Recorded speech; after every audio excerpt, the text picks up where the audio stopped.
networking, right, is something I'll always come back to. I think you got to do that a ton. I know you're just with college students, but meet as many people as you possibly can in your time.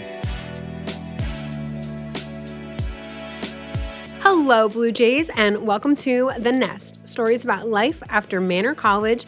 I'm your host, Kelly Pfeiffer, Vice President of Marketing Communications, and this is the best part of my day. My hope is that this podcast will encourage, inform, and inspire you, making you feel like at Manor College you belong here always. Before we get to today's guest, it is time for a patriotic segment of the show. Today, we're going to do a Did You Know? And we have some local help from a historian who used to be a former Manor College faculty history member, Matt Smolars. Did you know that Manor College has ties to the American Revolution? Betsy Ross, otherwise known as Elizabeth Griscom Ross Claypool, was the mother-in-law to Abel Satterthwaite, who was a prominent banking executive based here in Abington. On this property, Betsy Ross lived for a few years, sometime around the year 1827. The land on which Betsy Ross once lived would be sold to the Ukrainian Catholic Church. The Sisters of St. Basil the Great acquired the property in 1924. Over the course of the next 2 decades, plans would be made to establish what would become known as Manor College, but in its early days was known as St. Macrina College. Behind me is the house in which the first classes would be offered in 1947. And so the linkage between America's Revolution all the way to Manor's early founding is a strong one. Today's episode is sponsored by the Manor College Bachelor's Degree in Criminal Justice. Justice just isn't a concept, it's a commitment. At Manor College, our criminal justice program is designed for those who feel the call to serve. You'll learn from seasoned professionals who bring real-world experience from the field directly into the classroom. From law enforcement to the legal system, we provide an ethical foundation and the practical skills you need to make a real difference in your community. You belong here. Earn your bachelor's in criminal justice at Manor College. Visit manor.edu to learn more. So hello, Blue Jays, and welcome to The Nest. We have a great guest coming with us today. This guest is a true embodiment of what it means to have grit, perseverance, and to really achieve greatness. Hailing from the Fishtown neighborhood of Philadelphia and a proud alum of Roman Catholic High School, he is a first-generation college student who didn't just walk through the doors of higher ed, he blasted right through them. He started his college journey at a community college while working full-time, where after those 2 years, he made the decision that he wanted to really invest in higher education and be a full-time student and enrolled at Manor College. Fast forward to 2014, where he graduated from Manor with an associate's degree in liberal arts. But if you look at the Manor history books, his name is written all over them. He was a standout soccer star and became Manor's first ever All-American athlete. In 2013 alone, he led the NJCAA Division III with 22 assists and 10 game-winning goals, finishing second nationally in points and shots. To this day, he still holds Manor's career record with 47 goals, 37 assists, and a massive 131 points. I can see the banner that's hanging in the gym right now in my mind. He was guided by impactful mentors like John Dempster and Jane Zagostowski. He translated that elite competitive drive from the field to the classroom and now to the career. Today, he is the Regional Vice President of Commercial Strategy with ARK Hospitality. Please welcome to the show, Mark Colville. Hi, Mark. Wow, that was a lot, Kelly. A big introduction, for sure, but a lot in there, and I guess we're going to unpack some of that today. So it's a pleasure. Thank you for having me. Every time I get to see your face, Kelly, I think, man, you've changed Manor's marketing in general, right? For 12 years, I think you've been there now. So really, really excited to join and kind of speak with you again and see where you got this place to and where it's at today. And again, I can't drive around without seeing Manor somewhere. So credit to you and your team. Well, thank you. And I mean, I think a big introduction is only fitting for someone like you, Mark. It was really fun to kind of go through the archives and write that introduction. And like we were talking before the show, Mark and I both kind of joined Manor at the same time, you coming as a student and I came on as staff in 2012. So it was kind of fun to kind of be those journeys together and to watch you. I mean, as a student, you absolutely crushed it on the soccer field. I remember I was constantly writing about your name and stories and pitching it to different PR agencies, but now as a career and in the hospitality industry and as a father, it's really cool to see that that part of you is still alive and you're just doing it in different ways. So we'll get into that. But Mark, start us off by like, how did you find out about Manor and how did you ultimately decide to transfer to Manor from the community college? Yeah, I think you touched on it a little bit, Kelly. So when I kind of got out of high school and I was very, very unsure if I wanted to go to school. I've worked since I was 14 years old at a rec center in my neighborhood in Fishtown. Um, and I always wanted to work. I love money. I absolutely, it drove me. I always wanted something in my pocket. I always wanted to be able to buy something. So work was always on my mind. I always thought maybe I'd go right into something that put me into work. And then obviously I played soccer since I was 3 years old. So it was always a part of my life. And I knew at some point it was going to end. I didn't think high school was the end of it. I thought college was the way to probably end it. So I was kind of worked for almost a year and a half at the community college for about a year and a half. And again, I kind of my mom kept asking me, "Hey, are you done? Are you done soccer? And if so, we're not doing school. Let's pick one or the other. Let's go full time school or full time work. Which will it be?" So my mom kind of put that in my head about a year and a half in, right out of high school, that hey, you can't just keep going night classes two at a time. This isn't going to finish anytime soon. So I got on the thing. I kind of looked around a little bit. I got introduced to a good friend, Mike McDevitt, who used to work at Manor College, and he introduced me to the coach, John Dempster. I came in to meet John, I would say midsummer, right before I guess camp maybe would have started, maybe a month and a half before camp started. And I loved everything about him. I loved everything about him. I loved everything about the school. We walked around for probably 20 minutes, and I feel like I met everybody at the school, and everyone's door was open and ready to speak to somebody, right? John, there was no schedules, there was no office times permitted. Like we just walked in, Right. and people, student and staff, were there to just greet you and just say, "Hey, how are you?" Right? So that to me, I just felt immediately like I was at the right place after day one. And I literally, when I got home that day, I told my mom, I'm going full time college, and it's going to be Manor. Oh, I love that. And I love a good like mom story, Mark. That just like, Yeah, oh, that is the it's the best. truth, right? And I mean, it was just one of those things where it kind of, yeah. she pushed me. And then I got She there and I knew met kind of John what you literally day needed, one. it sounds like. She knew Yeah. what would be best for you. And as hopefully like a parental instinct, we kind of think we know what's best for our kids and it's good when it works out. And then shout out to Mike McDevitt. I forgot about Mike McDevitt, but Yeah. yeah, he was an admissions counselor. Admissions counselor. Um, Really good friend of mine still today. that's Get to see him awesome. quite a bit. We golf a lot. That's He was the one who kind of said, "Hey, if you're looking, right, I'm here, and John would love, right, to have a Yeah. conversation with you." So that's how it Oh, started. that's great. I love that story. I didn't quite know all that part of it, but that's really Mhm. cool. So as like a first gen college student coming to college and then getting a degree and then you went on to St. Joe's after Manor because we were only a 2-year school at that time.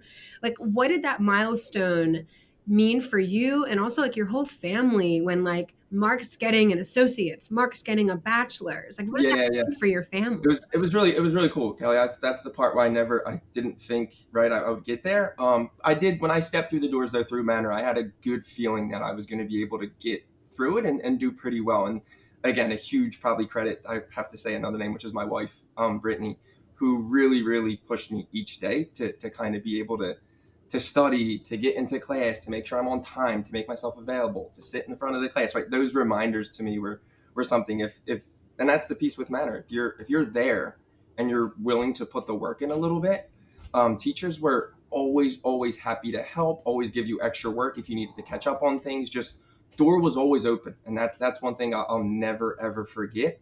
And something I actually do take with me on my journeys as I'm a kind of mentoring people and coaching people and training people is that your door and your line of communication has to always be open, because if those people are willing to learn, they're worth investing in. And a lot of people at Manor invested a ton of time in me, to a kid who might have been a little hard-headed at first, or just kind of was it one ear out the other, right? Kind of type person. And again, it really struck me there. I hit home me there, to be very honest. That's It was just a awesome. quick thing. So yeah, I mean, my mom always said it was the college thing was something we all thought should happen for me, would happen for me, and where my college kind of soccer career would end. So it was really cool to be a first gen student and then kind of go on and kind of continue down that path. So Oh, that's great. I love that. And I think it's so cool how you've talked a couple times now about how like having open doors and open communication and just being welcoming is really important. Like you said, you came on a tour, not really with much of an agenda. People didn't know this new there's kid no was schedule. coming,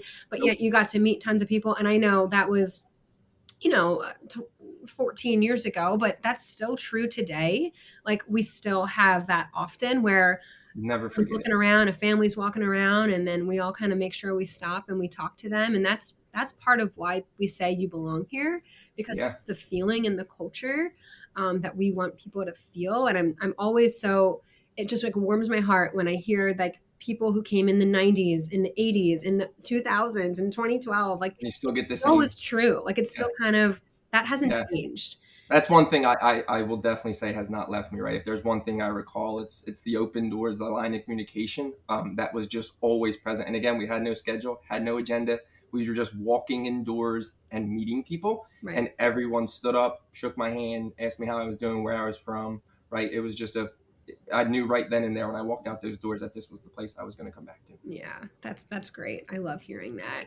So let's talk a little bit about some of your soccer career at Manor, because obviously you've left a huge mark here on campus and a lot for the men's soccer teams that came after you to kind of live up to. And you were the first for any sport, an All-American athlete. We've had a few since, And but you were yeah, the first, so that yeah, holds for something. And you still have the lead, I believe, for goals, assists, and overall points.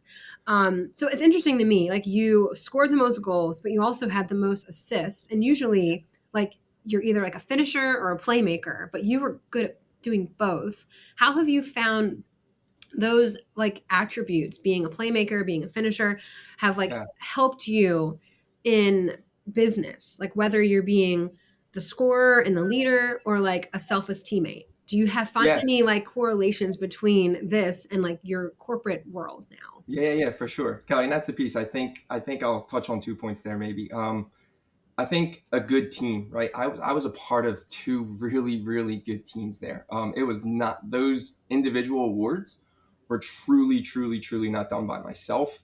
Because there's people who on those goals have got me assists, right, and have helped me along the way. And like I said, we were I think in my 2 years there, and correct me, I could be wrong with the record here, but I think we only lost two games. They were both coming in kind of the regional final. So maybe 39-2, right, Mhm. in my college career at Manor. So I was a part of some really, really good teams. All those individual awards were great, but they all to me just the record with everyone and what we did as a group means more to me than any one of those kind of awards that I've gotten. I don't hold any of those trophies. I don't have any of those papers.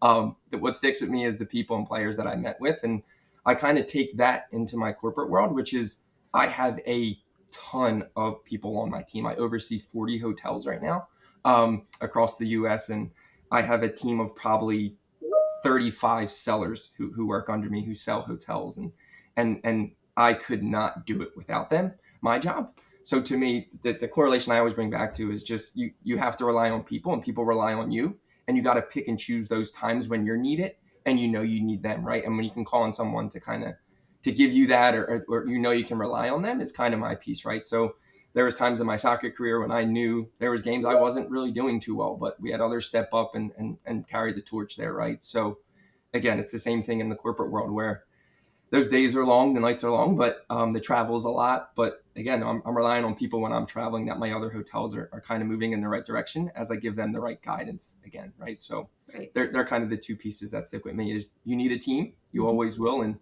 you got to pick and choose your times when you're relied on and you need to rely on people. Right. So times when you got to step up and other Correct. times where other people got to step up because you're just not able to do it. Yeah, And then teamwork is teamwork, regardless on a field, in a family, in 1,000%. a boardroom. It's Yeah, just across, it's something that just you do. And it sounds like, you're 1,000%. definitely a natural leader. I've always known that about you, and it's definitely apparent when watching you play soccer at Manor. You were definitely a leader out there, and it sounds like in your corporate role now, Yeah. that has translated very, very well. So, talk a bit more, Mark, about the hospitality industry and what kind of drew you to this Yeah. for your career, and kind of how did you get into it in the beginning?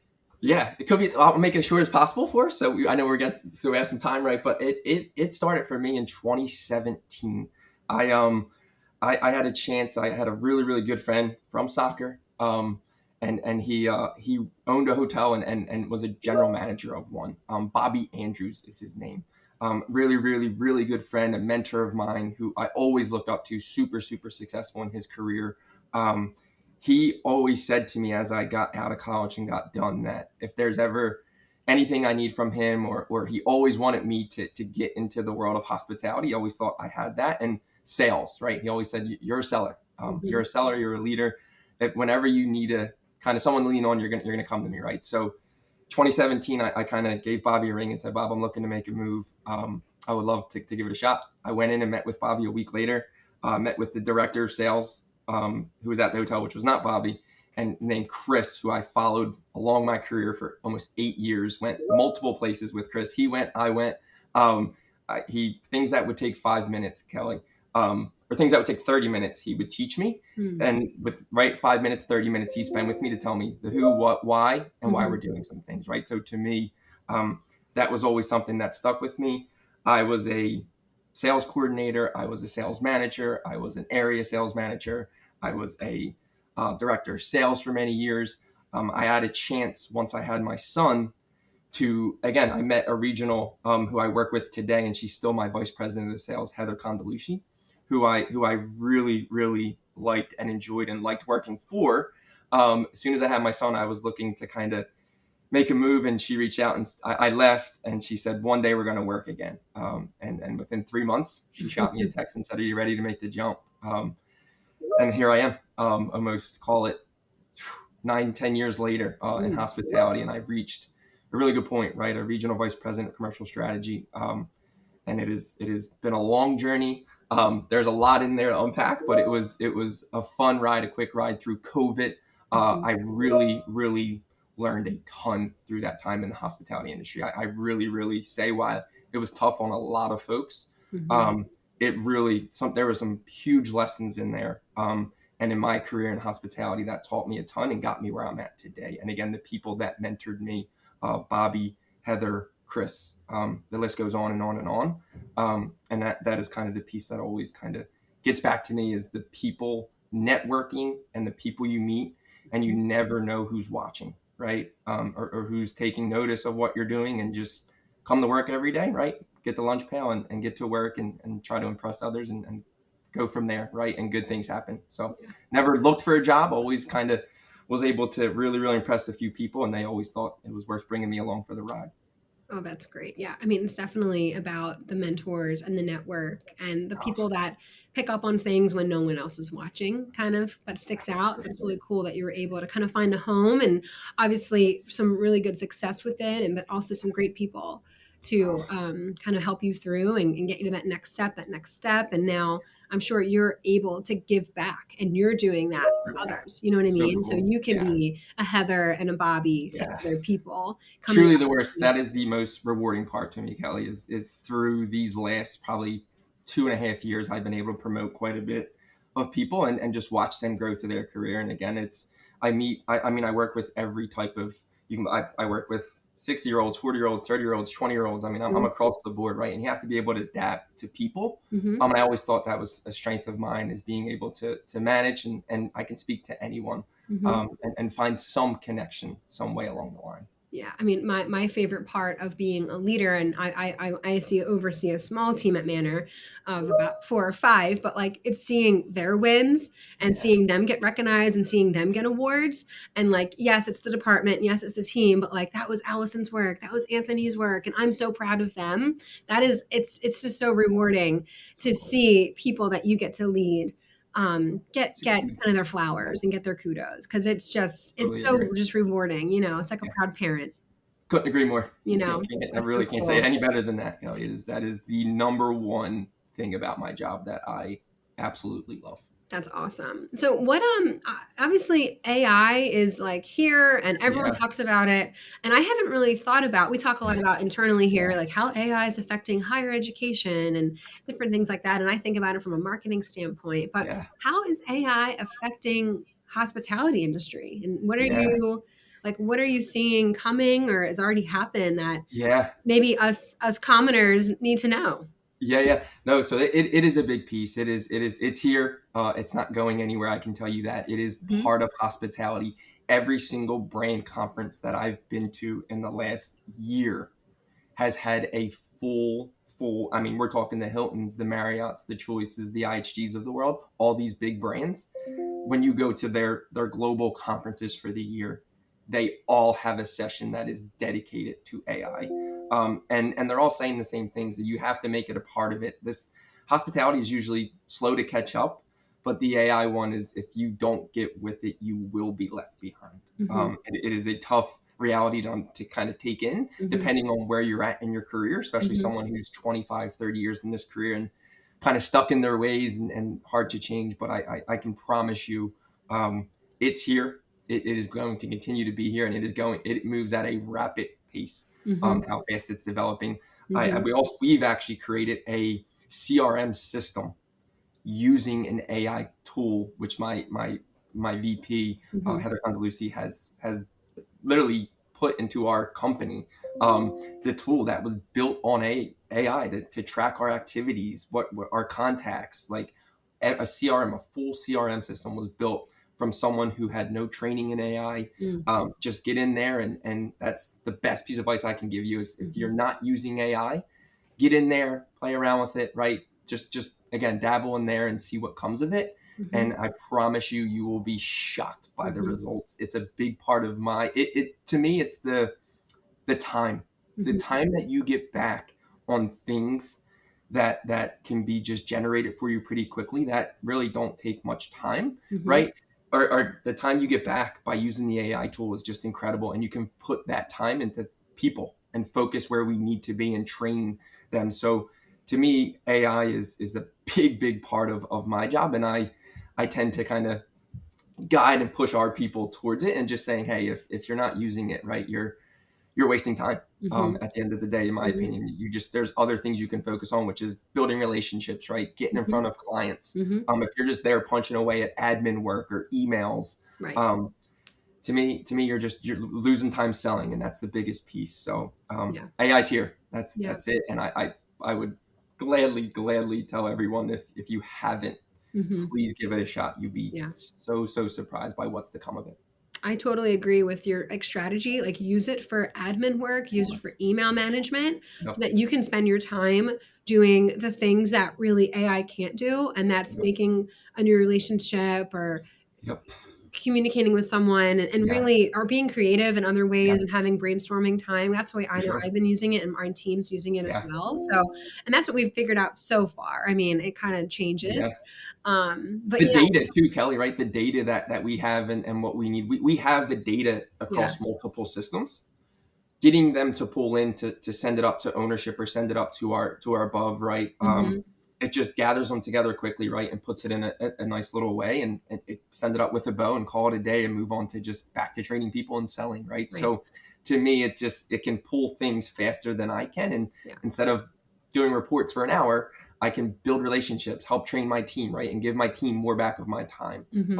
which is also Hmm. important. Yeah, I love using it as like I call it my brainstorming bestie. Like Yeah. I have these ideas all day long and like Yeah. my team doesn't need to hear all my crazy ideas, but like AI can. So like Mhm. I'll plug it in there and we'll chat back and forth and Yeah. then, we kind of come to a conclusion. Yeah. So it has been fun for that. Yeah. So Mark, kind of as we wrap up, I want to do a little bit of like Philly roots, kind of bring us back to the hometown. Are you Yeah. still Fishtown local or are you somewhere else? So no, I moved up to the Northeast in 2017. It's not too far. Again, it's very different, right? Fishtown Yeah. is a lot different than it was 20 years ago. Yeah, yeah, yeah. Great, thriving city, gentrified completely. Hmm. Homes are, oh my God, 500 to $700,000. I think Yeah. my grandmom's house, Kelly, when she bought it, I want to say early 70s, late 70s, was, Hmm. I believe, around like $20,000. Oh my gosh. Um, It's so crazy to see. It's really cool though. It's Yeah. a great neighborhood, great restaurants. The bars are up and coming there. It's a really great place to live. I still have a lot of friends who live there. But for me, it was getting a driveway Yeah. was important. The parking in the neighborhood is a lot down there. My brother and sister still kind of go down there a ton. My mom lives in Port Richmond, which is just the next town up. So parking is insane, and I refuse to do that. Yeah. Is there something though about Fishtown, like nostalgia, that you're like, man, Yeah. that Oh, shaped me, or that is something that I miss, that, you know what yeah. I mean? Kind of hometown thing. Yeah, That's big. it's really the little small community. It's same way, right? It stuck with me. It showed to me at Manor, the community there, right? It's the same thing when I grew up. That it doesn't exist anymore, unfortunately, in Fishtown. At Manor, it does, which is awesome. But in Fishtown, I was able to kind of just go once I got home from school every day. It was change into your sports clothes and get to the rec center and kick a ball, play soccer, play wiffle ball, you name it. It was always go right to the rec center and find something to do. So to me, it's I wish my son could have that upbringing. I would kill for it. Unfortunately, it doesn't exist anymore. But that's one thing I'll never let go is having friends, being able to walk right to their houses, knock on their door. I know that's a thing of the past as well. All kids have cell phones now, but it is that's to me probably the biggest. That's the nostalgia that comes back to me is being able to just get done school or in the summer wake up at 9 o'clock and be at the rec center till 10 o'clock at night every day. Yeah. Well, no wonder why you were so good at soccer. I mean, we were just playing pickup all day long. Yeah, everything, every sport, Right. hockey, Every basketball, sport. you name it. Yep. We played it. That's awesome. All right, Mark. So we're going to end with the same question I ask our guests always. Yeah. It's our final question. Is just what advice would you give to Manor students today, based on what you've learned? And you know, they're in their studies right now, and they're in the middle of like their couple years here. What advice would you give for them for success?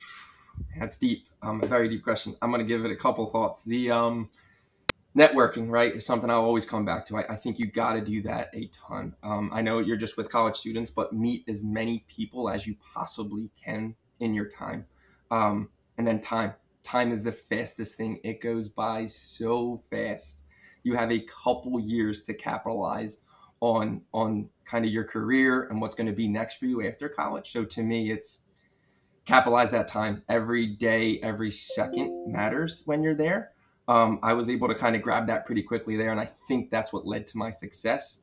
And then probably final piece I would say is put the work in.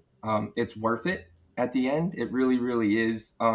Nothing comes easy. It's not easy. It's hard, right? But each day, if you just kind of keep taking that step forward and putting one foot in front of the other and show up, right? I think that's one of the big pieces as well is if you're willing to put the work in, there's people who are willing to invest in you. And I think I was able to be a real success story of that. And that's to the people at Manor, to the people who were there, my classmates, my teammates. If you were there and willing to put the work in, people were there to back you up and get you to where you needed to be. Teachers, students, staff, show up is what I would say would be a big piece of it. Well, I love that. Thank you, Mark, so much for joining us today. Your story is incredible. It's resilient. And really, you know, our mission, we say we want to prepare students to graduate, to go out and serve society effectively and compassionately. And you're doing that. So thank you for being like a true embodiment of our mission. You belong here always and always a part of our Manor family. But I wish you nothing but success and have a great rest of your summer. Kelly, thank you so much. I appreciate you. And again, go Blue Jays. Thank you for tuning in today. If you like what you heard, listen and subscribe on Spotify or YouTube.